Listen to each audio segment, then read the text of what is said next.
Did you watch Effleurage already? Because you probably should before you watch this video. Because in our Russian standard protocol, whenever we do a quadrant, we do Effleurage and then Wringing. So go watch that video if you haven't already, so you feel comfortable with the Effleurage strokes. Because now it's time for the Wringing strokes. Let's just go down the list like we did Effleurage. As always, make sure you divide the body into the quadrants as you go, and some of these tools are only going to work in certain areas. So get familiar with that. And your book has more information. Feel free to go to your book and check. Now, most of your Wringing strokes, in fact, all of your Wringing strokes, are going to be done with an archer stance. You need that ability to lean into it. If you are doing Wringing strokes with a horse stance, your low back has to activate and you're working way too hard. So use the archer stance. Your front leg will be able to support you in an archer stance. So your front leg will be able to support you. If you're trying to do horse stance, your low back has to activate. And that's why people have back pain when they're doing Russian. Because usually they're in the wrong stance. Let's get right to it. First Wringing stroke we have on the list, crescent. Now the thumb's going to oppose the first and second tools, first and second digits. It's not a tool that I use a whole lot, but if you like it, do it. A good example of a good Wringing crescent is to set your crescent tool down and use your body weight to help push that through. All right, let me come through on this side. So on this side, I'm going to move my body so I'm out of the way. This is not proper mechanics. Proper mechanics would be like this, but it's hard to see. So I'm going to try and get out of the way as much as possible. But that thumb opposing first and second digit, lean, 1 1,000, 2 1,000, 3 1,000, 3 second strokes. Now, you support a crescent, right? You can, right? Don't do this with your client. They're not made like mannequins. Their shoulders don't work like that. But the supported Wringing crescent looks like a United Way symbol, like a nice United Way symbol. So this is the one time I'm going to say get into a horse stance. Get into a horse stance in Wringing. I'm going to place a crescent down. Remember, we drag so we don't put the fingers in, and I'm going to bring this tool across the top. Now I'm going to sit and let my body weight pull the client a little bit, and then I'm going to use this leg to push into that Wringing stroke. So it'd be 1 1,000, 2 1,000, 3 1,000. Okay, using that leg to push it. One of the only times you'll use a horse stance in the Wringing strokes. Got it? So feel free to try crescent. Again, it's for round areas. Works very well. 1 1,000, 2 1,000, 3 1,000. Could you do a double crescent Wringing? You sure could. 1 1,000, 2 1,000, 3 1,000. But remember, you want to use the tool that's most efficient for the area. If you have to work hard to make the tool work, you should switch the tool. Okay?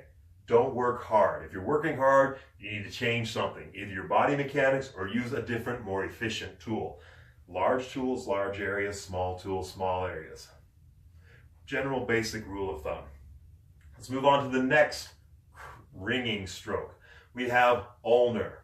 So ulnar, remember it's one of our 7 standard, beautiful ulnar. Thumb goes in between the joints, in between.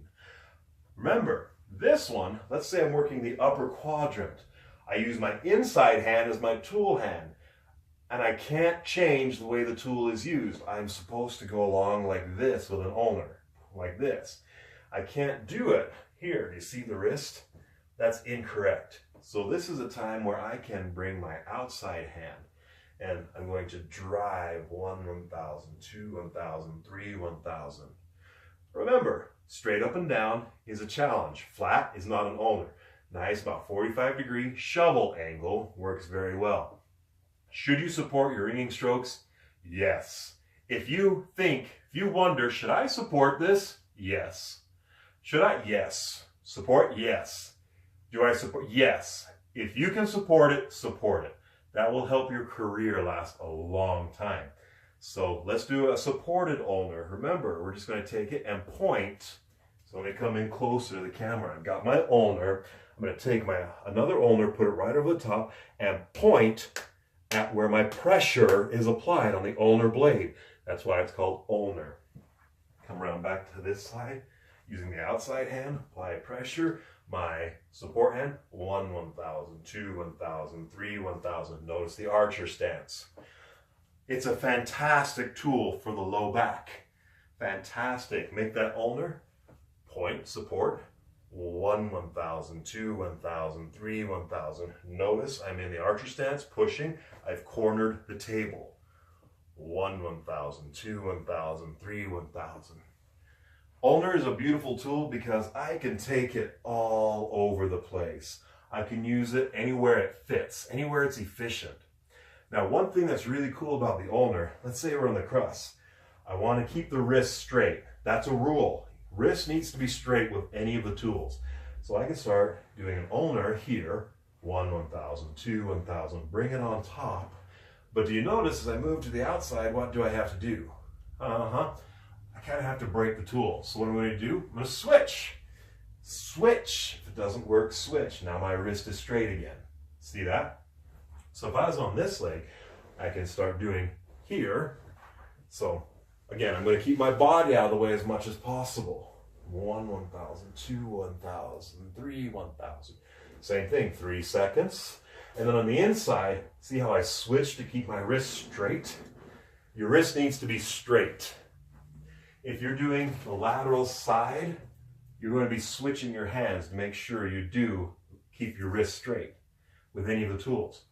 That's ulnar, one of the fantastic places, low back. Oh, try it. Support, yes. Next on the list, we have palmar. So remember, palmar, we have ulnar. Now the thumb moves to the joint, and we've switched it. So our palm is where the pressure is. And we support this by the wrist. Remember, wristwatch. Nice wristwatch, because our pressure with our support hand goes right through where the palmar is. This tool is fantastic for pretty much everywhere as well. Let's say upper quadrant. I'm going to place my tool and I'm going to support it, grabbing my wrist. You see my wristwatch? Get into my stance, lean, 1, 1,000, 2, 1,000, 3, 1,000. You know that scapula that sometimes catches the ulna tool, the open fist? Palmar is a great tool to go over the top. And it's the same with any other area. If you've got an area where you keep getting stuck, palmar is a great tool to go over bumpy things, to go over bumpy areas. It's one of the things I like about it. Can I use it in the low back? Oh, I sure can. Notice as I do this, oh, my support, there we go. Get a nice good support. Do you see how my tent is strong? If your hand goes flat, that's incorrect. It's got to be a nice strong tent so that you get that good palmar. Can I do this on the thigh? Yes. Can I do it on the inside? Yes. Can I do it on the outside? What's wrong with that picture? This is one time I say step way back and then get behind it. It's not the most efficient tool on the lateral leg. An ulnar tends to be more efficient. Why? Because your body mechanics don't support it. Because here, I can get a good palmar, push through. But here, you see what goes on? I really have to twist and turn. Not the most efficient tool. Here, great tool. But I'm going to wait, because there's a fantastic palmar tool that we'll talk about in just a minute. Oh, be really excited. Next on our list, though, open fist. Okay, so we've got ulnar with a thumb here. We got palmar with a thumb on the joint. Then open fist goes in between the pip and dip joints with a curl.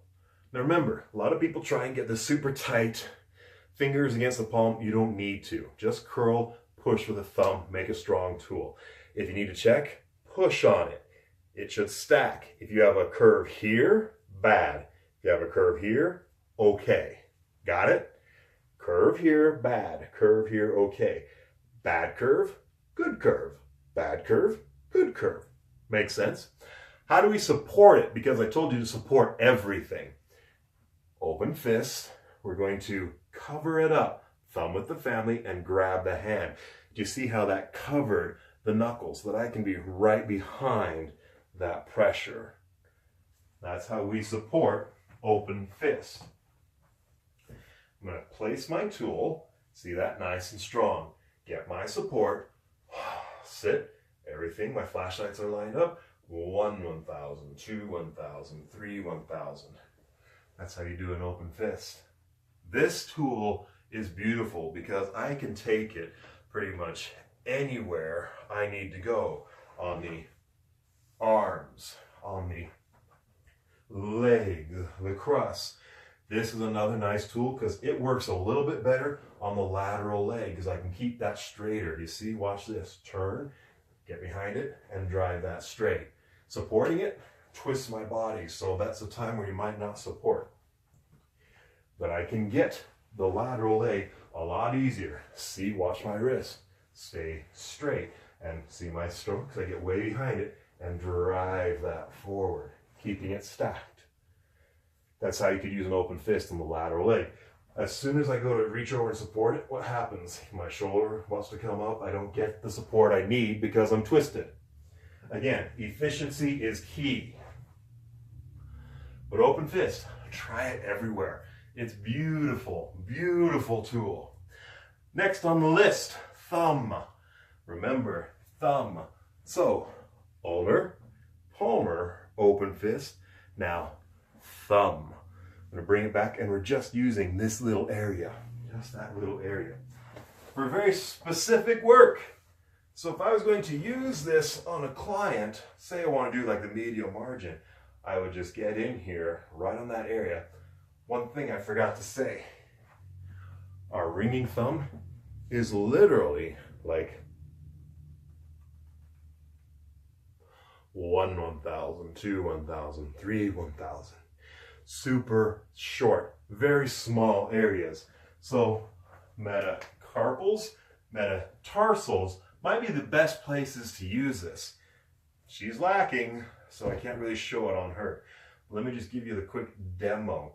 I'm going to turn around this way to show you a little bit better. So I'm going to choose the lower quadrant in her left side and then watch my fingers roll. 1 1,000, 2 1,000, 3 1,000.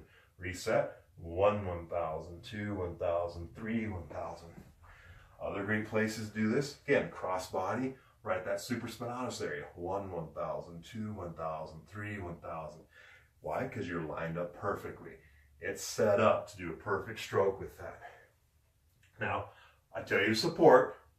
Remember, if I'm using the inside hand and then support, you see the twist that happens. So twist this, doesn't work. So we're going to bring the outside hand with the thumb. And I'm going to bring my gun, set the barrel right on the thumbnail, and then the actual butt or the handle of the gun in that anatomical snuff box. And that's going to support both that joint and the entire thumb. Bring that across, thumb on top in the snuff box, and then I lean through my support arm. So that puts me straight through my support. Much more efficient use of the tool. 2 1,000, 3 1,000.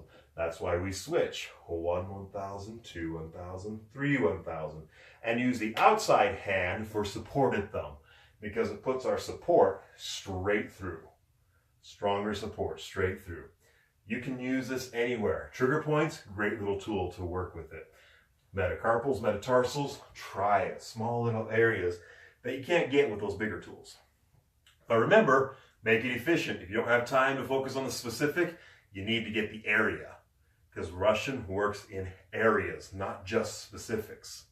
All right, next, we're getting into the fun stuff. Double radial. Double radial. So this, we're going to use the radial part of our hands. The radial parts, not the thumbs, because they're not designed for tons of pressure, but the radial. Now, you can have your fingers straight, but I recommend curling because it makes it a much stiffer, stronger tool. But you can have fingers straight. So I'm going to demonstrate here on the crust. Let me see if I can move this one a little more out of the way so that you can see this much better on this side. So I'm going to take this and I'm going to squeeze, show off a little bit of that gym work, whatever you've been working at the gym, squeeze. So I'm going to come in, pick up the muscle ever so slightly, pick it up, squeeze, and then use my legs to 1 1,000, 2 1,000, 3 1,000, making round places square. 1 1,000, 2 1,000, 3 1,000. Over on this side, I'm going to sit, again, not proper Russian form, but just so you can see. Squeeze, lift, squeeze, 1, 1,000, 2, 1,000, 3, 1,000. Double radial. Beautiful, beautiful tool. You can use it in the thigh if your hands are large enough, but you're only going to get about halfway because you run out of room. Okay? Remember, it's double radial. It's not 1.5 radial. You can't just continue up the one side with it. It's double. Russian rules are very specific, so keep them that way. Double radial. Next, oh yeah, good places for double radial, the crus. You can, if you're very careful, in the brachium, the thigh. Just remember, it has to be efficient. It has to make sense for the area. If there's a bone you're gliding along, it doesn't work. I'm sorry. No, it doesn't work. It has to be efficient. Our last tool in ringing, double palmer. Double palmer. So this is the one where I want you to think, squeeze the snake. We're going to take 2 palmers. Let me show you on this crus. I'm going to stand behind the table a little bit. First thing, set one on top. All right? Set one on top and then one on the side. Now, I'm going to put my top hand back because the side hand needs to win the race, so to speak. I'm going to not squeeze, but I'm going to put it in, give a little squeeze together. You see the S forming, and then 1 1,000. You see the S. You want to keep that S the entire time. Nice, strong palmer. If I was doing it on this leg, I could do it on the inside just as easily. 1 1,000, 2 1,000, 3 1,000. On the outside, 1 1,000, 2 1,000, 3 1,000. Side hand needs to win the race because that prevents the top hand from going across the lymph nodes. Can you do it on the thigh? On the outside, you can. Just watch out for fingers going underneath the sheet. You may need to lift your fingers at the end to get over the sheet. Inside, I recommend not. Doesn't work. If your client's arms are large enough, you can do it on the brachium. But if you have really large hands and a small client, it doesn't work. It's not efficient. These tend to be better for the legs. All right, that's ringing. I hope that was helpful. Remember, we do effleurage first, and then we move into ringing in every single quadrant. Next up, petrissage. See you in the next one.